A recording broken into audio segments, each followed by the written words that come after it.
তো ক নম্বরে পরে কি আছে, খ নম্বরে কি বলছে, উপযুক্ত লেনদেনগুলো দ্বারা রাহা স্টোরসের বিক্রয় ফেরত জাবেদা প্রস্তুত করা। তো বিক্রয় ফেরত জাবেদা প্রস্তুত করার জন্য আমরা একটা ছক নিব।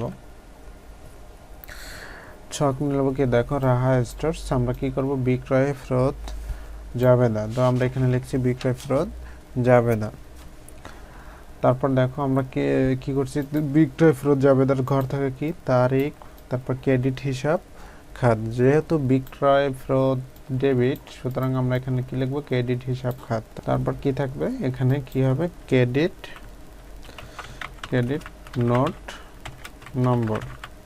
তারপর কি থাকবে, সূত্র। তারপর কি লিখবো এখানে, বিক্রয় ফেরত হিসাব ডেবিট এবং দেনাদার হিসাব কি হবে, ক্রেডিট। তো আমরা অঙ্কে চলে যাই। দেখো আমরা কোনগুলা বিক্রয় ফেরত জাবেদায় অন্তর্ভুক্ত হবে সেটা আমরা কি করে বুঝবো। তাহলে আমরা দেখি প্রথমে কি আছে আমাদের। 5 তারিখে দেখো রত্না অ্যান্ড ব্রাদার্সের নিকট হতে প্রথমে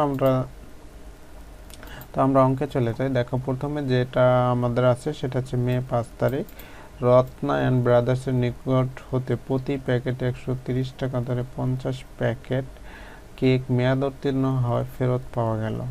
যেহেতু আমরা বিক্রয় ফেরত জাবেদা করতেছি এবং আমরা পণ্যটা ফেরত পেয়েছি, তার মানে কি আমরা কারো কাছে পণ্যটা বিক্রয় করেছিলাম, সেজন্য আমরা সেটা ফেরত পেয়েছি, অর্থাৎ যেটা মেয়াদ উত্তীর্ণ হয়েছে তারা আমাদের ফেরত দিচ্ছে। তার মানে কি এটা বিক্রয় ফেরত জাবেদা অন্তর্ভুক্ত হবে। তাহলে কিভাবে এটা আমরা বিক্রয় ফেরত জাবেদা অন্তর্ভুক্ত করব, এটার জন্য আমরা একটা গণনা কার্য করতে হবে। দেখো আমি তোমাদের সুবিধার্থে আমি গণনাটা করে রেখেছি। রত্না অ্যান্ড ব্রাদার্স, আমরা কি করতেছি, রত্না অ্যান্ড ব্রাদার্সের নিকট হতে যে প্রতি প্যাকেট, অর্থাৎ এটা আসছে কার নিকট থেকে, রত্না অ্যান্ড ব্রাদার্সের নিকট থেকে।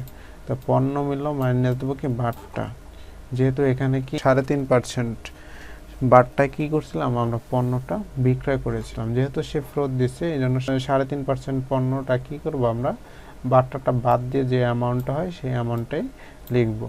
তাহলে তার কাছে আমরা বিক্রি করছিলাম 130 টাকা দরে কত প্যাকেট, 50 প্যাকেট। তাহলে 130 গুণ যদি আমরা 50 দিই তাহলে আমরা পাবো কত, 6500 টাকা।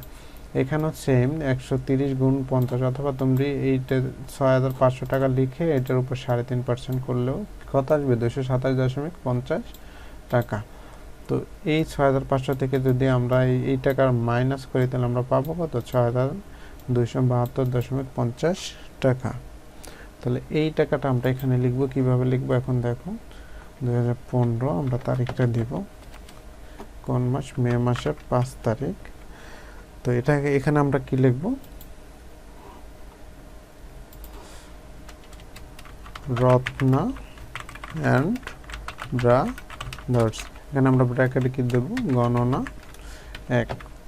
তো গণনা 1 করে আমরা কত পেয়েছি, 6272.50 টাকা। তাহলে আমরা এটা টাকার ঘরে আমরা লিখে দেব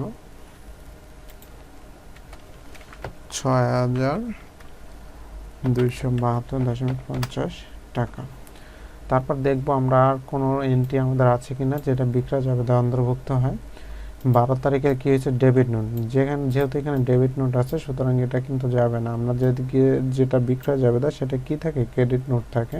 তাহলে আমরা এই ডেবিট নোট এবং ক্রেডিট নোটের ব্যবধানও কিন্তু বুঝতে পারি যে কোনটা বিক্রয় জাবেদা যাবে আর কোনটা ক্রয় ফেরত জাবেদা যাবে। তো আরিফা অ্যান্ড ব্রাদার্সের নিকট প্রতি কেজি এতটা 320 টাকা দরে 20 কেজি চা ফরমাশ অপেক্ষা বেশি সরবরাহ করায় ফেরত পাওয়া গেল। তার মানে কি যেহেতু ফেরত পেয়েছি সুতরাং এটাও কি বিক্রয় ফেরত। তাহলে বিক্রয় ফেরতটা আমরা বিক্রয় ফেরত জাবেদা অন্তর্ভুক্ত করব। তো আমরা এটা কার নিকট থেকে ফেরত পেয়েছি, আরিফা অ্যান্ড ব্রাদার্স, এটার জন্য আমরা একটা গণনা কার্য করেছি। দেখো আরিফা অ্যান্ড ব্রাদার্স, পণ্য মূল্য মাইনাস কি বাট্টা, যেহেতু এখানে আমরা 5% বাট্টা তার নিকট পণ্য বিক্রয় করেছিলাম, সুতরাং সে যেহেতু ফেরত দিয়েছে এখন আমরা 5% বাট্টা বাদ দিয়েই তার ফেরতটা গ্রহণ করব। তাহলে কিভাবে, দেখো পণ্য মূল্য কত, 320 টাকা ধরে আমরা কত কেজি, 20 কেজি চা বিক্রয় করেছিলাম। তো 320 গুণ হচ্ছে 320 গুণ যদি আমরা 20 দিই তাহলে আমরা পাবো কত, 6400 টাকা। তো এই 6400 টাকার উপর আমরা যদি 5% করি তাহলে আমরা পাই কত, 320 টাকা। 6400 থেকে 320 টাকা মাইনাস করলে আমার থাকে কত, 6080 টাকা।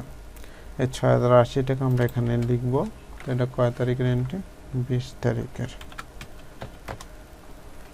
20 তারিখে কার নিকট থেকে? Arif and brothers. তাহলে লিখব আরিফ অ্যান্ড ব্রাদার্স।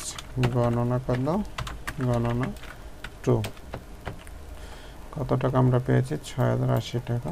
তাহলে এখানে লিখব ৬০৮০ টাকা। যেহেতু আর আমাদের কি নাই, বিক্রয় ফেরত নাই, সুতরাং আমরা কি করবো? এই দুইটা অ্যামাউন্ট যোগ করে দেবো। তো এই দুইটা অ্যামাউন্ট যদি আমরা যোগ করি কত হয়? ৬২৭২.৫০ যোগ হচ্ছে ৬০৮০।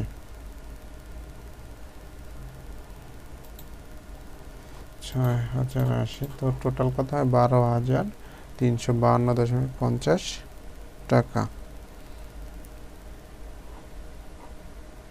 তাহলে আমরা এখানে লিখে দেব ১২,৩৫২.৫০ টাকা।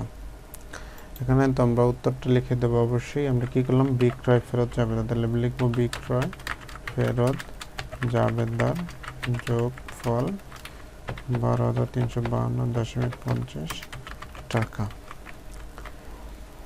তাহলে আমার খ নম্বরে বলেছিল উপযুক্ত লেনদেনের দ্বারা রাহা স্টোরসের বিক্রয় ফেরত জাবেদা প্রস্তুত করো। আমরা বিক্রয় ফেরত জাবেদা প্রস্তুত করলাম। তাহলে আমাদের খ নম্বর শেষ।